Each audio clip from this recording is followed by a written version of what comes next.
हरियाणा में सत्ता की रेस और अब कांग्रेस की हुई विनेश। जी हां, विनेश फोगाट और बजरंग पूनिया दोनों अब कांग्रेसी हो चुके हैं। हालांकि क्या चुनाव लड़ेंगे बजरंग, ये साफ नहीं है। विनेश फोगाट चुनाव लड़ेंगी, ये बात कही जा रही है। इसके क्या मायने मतलब हैं, एक पूरी रिपोर्ट आपको दिखाते हैं।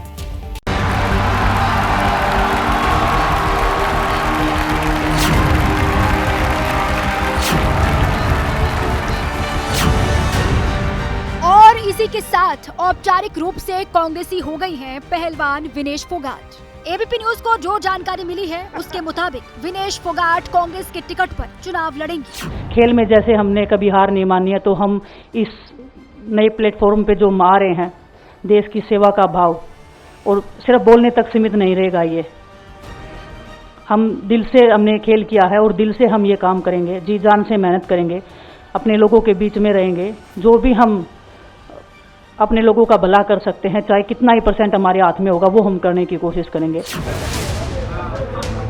कांग्रेस की ओर से आधिकारिक लिस्ट आने का इंतजार है, लेकिन पॉलिटिकल कॉरिडोर में चर्चा तेज है कि विनेश चुनाव लड़ेंगी और बजरंग पूनिया कांग्रेस के लिए प्रचार करेंगे। आज हम इस पे कांग्रेस पार्टी में आए हैं। जितनी हमने कुश्ती में मेहनत की है, जितनी हमें किसान आंदोलन में मेहनत करी है, जितना अग्निपथ योजना के टाइम पे मेहनत करी है और बेटियों के आंदोलन में मेहनत करी है, ऐसे ही मेहनत करेंगे और कांग्रेस पार्टी को भी मजबूत करेंगे और देश को भी मजबूत करेंगे। कांग्रेस ज्वाइन करने से पहले विनेश फोगाट और बजरंग पूनिया ने रेलवे की नौकरी से इस्तीफा दे दिया। फिर कांग्रेस अध्यक्ष मल्लिकार्जुन खड़गे से मुलाकात की। इससे पहले 4 सितंबर को दोनों ने ही राहुल गांधी से भी मुलाकात की थी। उसी दिन उनके सियासी अखाड़े में उतरने की बात साफ हो गई थी। पिछले महीने पेरिस ओलंपिक में विनेश ओवरवेट होने की वजह से मेडल की रेस से बाहर हो गई थीं, जिसके बाद देश भर में विनेश को लेकर जबरदस्त माहौल बना था। पेरिस से भारत लौटने के बाद दिल्ली से लेकर हरियाणा तक विनेश का जबरदस्त स्वागत हुआ। दोनों ही खिलाड़ी जाट बिरादरी से आते हैं। चर्चा है कि विनेश जुलाना या फिर चरखी दादरी सीट से चुनाव लड़ सकती है।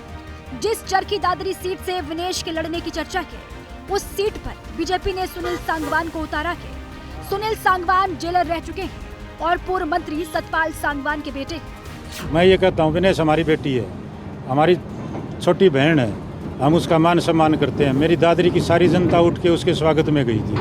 अब मैं ये कहता हूँ कि अगर वो निर्दलीय इलेक्शन लड़ती तो ज़्यादा ताकतवर होती। राजनीतिक पार्टी में शामिल होने के बाद तो वो राजनीतिक कार्यकर्ता बनेगी एक पार्टी की, और उसके ऊपर राजनीतिक पार्टी की मोहर है।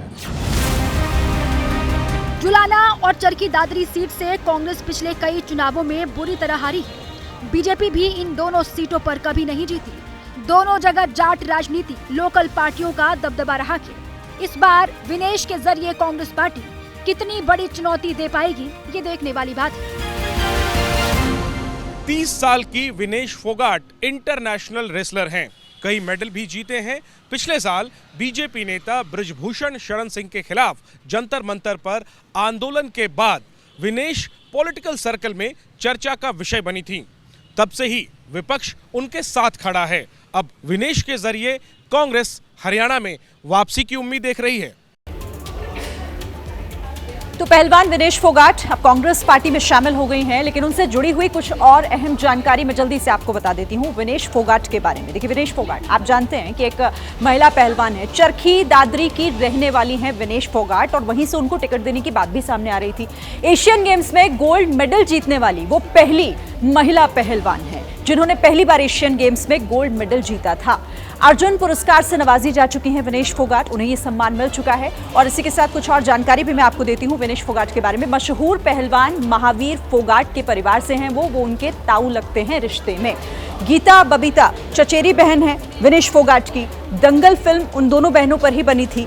और इसी के साथ पति भी एक पहलवान ही है, सोमवीर राठी, जो खुद एक पहलवान है। तो ये विनेश फोगाट, अब देखना होगा कि कांग्रेस में शामिल होने के बाद वो कांग्रेस को कितनी मजबूती दे पाती हैं। जैसे ही घड़ी का काटा दोपहर 2:30 पे आए, बबीता जी का दिल सास बहू साजिश के लिए मचल जाए। और ये है इनकी बहू, पूरे दिन ऑफिस की टेंशन हो जाए गॉन जब ये करें अपना फेवरेट शो फ्री टाइम पे ऑन। इनकी तरह आप भी देखिए अपना फेवरेट शो अपने टाइम पर और डाउनलोड कीजिए एबीपी लाइव ऐप अपने स्मार्ट टीवी पर।